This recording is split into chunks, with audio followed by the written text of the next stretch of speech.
ওনারই এটা জমিদারিভুক্ত জায়গা, যেন ওনার নামে কিন্তু এই জায়গার আদি নাম ভুবনডাঙ্গা।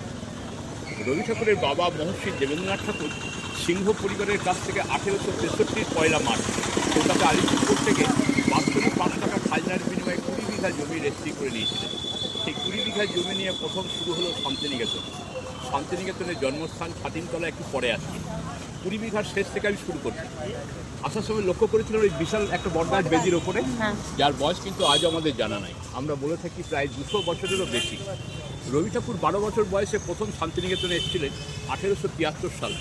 সেই সময় শান্তিনিকেতনের পাশে খোয়াই বলে একটি জায়গা আছে। সেই খোয়াইয়ে বেড়াতে গিয়ে নুড়ি পাথর কুড়িয়ে আনতেন এবং সেই নুড়ি পাথরগুলো খেলার ছলে জড়ো করে ওখানে 3টে পাহাড়ে স্তূপ করে ওই জায়গাটার নাম রাখলেন 3 পাহাড়। আর ওই 3 পাহাড় থেকে রবি ঠাকুরের লেখা একটি ছোট্ট কবিতার শুরু, যার নাম হলো হাট। যে কুমোর পাড়ার গরুর গাড়ি বোঝাই করা কলসিয়ান। গ্রামের কুমোররা মাটির কলসিয়ানি যখন বাজারে বিক্রি করতে যেতেন ওই সামনে রাস্তাটা দিয়ে, এটা দেখেই ওনার এই কবিতা এখান থেকেই লেখা শুরু।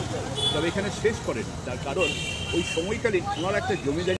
রবি ঠাকুরের বড় দাদা দ্বিজেন্দ্রনাথ ঠাকুর, আর এটা তৈরি হলো 1891। তৈরি হওয়ার পর এটা উপাসনা মন্দির হিসাবে প্রতিষ্ঠিত হলো।